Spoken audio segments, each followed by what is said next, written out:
BRS ఎమ్మెల్యేలు నేతలు అలాగే పోలీస్ శ్రేణులకు మధ్య కూడా వాగ్వాదం చోటు చేసుకుంటోంది. అక్కడి నుంచి వారిని కదిలించే ప్రయత్నం చేస్తున్నారు పోలీసులు, కానీ అక్కడి నుంచి కదలడం లేదు. అలాగే బీఆర్ఎస్ భవన్ లో కూడా బీఆర్ఎస్ కి సంబంధించిన పలువురు ముఖ్య నేతలు మీడియాతో మాట్లాడుతూ ఉన్నారు.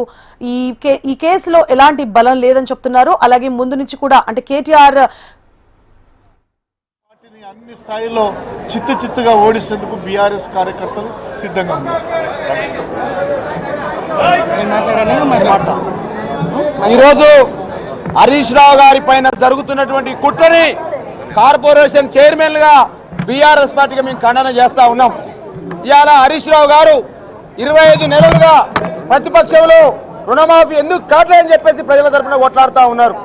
రైతు బంధు ఎందుకు కేట్లేదని చెప్పేసి హరీష్ రావు గారు కొట్లాడుతూ ఉన్నారు. అదేవిధంగా ఇల్టు పాలసీ మీద జరిగినటువంటి దాని మీద కొట్లాడుతూ ఉన్నారు. అయ్యా రేవంత్ రెడ్డి గారు, మీరు సిట్టు వేస్తే ఇల్టు పాలసీలో జరిగిన అవతవకాల పైన సిట్ వేయాల్సిన అవసరం ఉంది. అదేవిధంగా నైని బొగ్గు గని ఏదైతే ఉందో ఆ బొగ్గు గని యొక్క టెండర్ల పైన సిట్ వేయాల్సిన అవసరం ఉంది. ఇవాళ హరీష్ రావు గారేమో ప్రజల కోసం కొట్లాడుతూ ఉంటే వీళ్ళ మంత్రులు మాత్రం దేనికోసం కొట్లాడుతూ ఉన్నారు. ఒక ఆయనేమో వెన్సన్ అనే కంపెనీకి ఎందుకు నైని బొగ్గు బాగు టెండర్ ఇస్తామని చెప్పేసి కొట్లాడుతూ ఉన్నారు. ఒక ఆయన మెగాకి ఎందుకు ఇస్తారని చెప్పేసి ఒక మంత్రి కొట్లాడుతూ ఉన్నాడు. ఒక ఆయన సుశీ ఇన్ఫాకి ఎందుకు ఇస్తారని చెప్పి ఒక మంత్రి కొట్లాడుతూ ఉన్నారు. ఈ మంత్రులేమో టెండర్లు ఈ కంపెనీకి ఇవ్వాలి ఈ కంపెనీకి ఇవ్వాలని కొట్లాడుతూ ఉంటే మా హరీష్ రావు గారు మాజీ మంత్రివర్యులు తెలంగాణ ఉద్యమ నేత నిప్పు లాంటి నాయకుడు మాత్రం ఈ ప్రజలకు మీరు ఎందుకు హామీలు నెరవేర్చాలని కొట్లాడుతూ ఉన్నారు. ప్రజల కోసం ప్రజల హామీల కోసం కొట్లాడుతున్న నాయకుల మీద సిట్లేస్తా ఉన్నారు. కంపెనీలలో వాటాల కోసం కంపెనీలకు టెండర్లు కావాలనే నాయకులకు మాత్రం వాళ్ళేమో పరదాలు చేస్తా ఉన్నారు, కార్పెట్లు వేస్తా ఉన్నారు. ఈ వాస్తవాన్ని తెలంగాణ ప్రజలు గమనించాల్సిన అవసరం ఉంది. 6 అడుగుల బుల్లెట్టుగా నీతి గల నాయకుడుగా రుణమాఫీ ఎందుకు చేస్తలేమంటే సిద్దిపేటలో క్యాంపు కార్యాలయం మీద దాడి చేస్తారు, అత్యాయత్నం చేసే ప్రయత్నం చేస్తారు. అదేవిధంగా ఖమ్మం జిల్లాలో వరదలు వచ్చి ప్రజలు అల్లాడుతూ ఉంటే వరద బాధితుల్ని కాపాడాలని చెప్పేసి వరద బాధితులకు అండగా ఉండడం కోసం కేసీఆర్ గారి మార్గదర్శకంలో కేటీఆర్ గారి మార్గదర్శకంలో మా మాజీ మంత్రి హరీష్ రావు గారు వెళ్లి వరద బాధితుల్ని పరామర్శిస్తే అత్యాయత్నం చేసే ప్రయత్నమే కాక రాళ్ల దాడి చేసిన విషయాన్ని తెలంగాణ సమాజం అంతా గమనించి తెలియజేస్తా ఉన్నా. అయ్యా ఇవాళ వాస్తవాలు గమనించుకోరి. ఇవాళ వాస్తవాలు ఏంటంటే ఇవాళ ధరల్లో లక్షల కోట్లు కుంభకోణం అన్నారు, ఏమైనా తేల్చిర్రా తేల్చలేరు. కాళేశ్వరంలో కుంభకోణం అన్నారు, ఏమైనా తేల్చిర్రా తేల్చలేరు. ఫోన్ ట్యాపింగ్ అని చెప్పేసి ఇవాళ కొత్త తీసుకొస్తా ఉన్నారు. ఇవాళ మీరు ఎన్ని ఋతురాగాలు లాంటి ఎన్ని డైలీ సీరియల్ తెలుగు సీరియల్ తీసుకొచ్చినా నిప్పు లాంటి నాయకుల మీద మచ్చ ఉండదు, సూర్యుడి పైన ఉమ్మేస్తే మీ మీదనే పడతని చెప్పేసి కూడా హెచ్చరికలు జారీ చేస్తా ఉన్నాం. ఇవాళ తెలంగాణ సమాజమే కాదు, మేధావి సమాజమే కాదు, కవులు కళాకారులే కాదు, జర్నలిస్టులే కాదు, న్యాయవాదులే కాదు, ప్రతి తెలంగాణ ఉద్యమకారుడు ప్రతి తెలంగాణ బిడ్డ బీఆర్ఎస్ పార్టీ వెనకాల హరీష్ రావు వెనకాల ఉన్నదనే వాస్తవాన్ని ఇలా గమనిస్తా ఉన్నారు.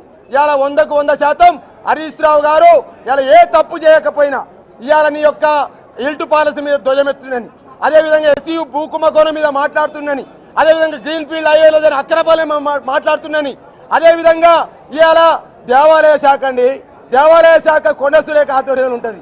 ఆ దేవాలయ శాఖలో టెండర్లు కూడా పొంగిలేసి పంచుకుంటా ఉన్నాడు.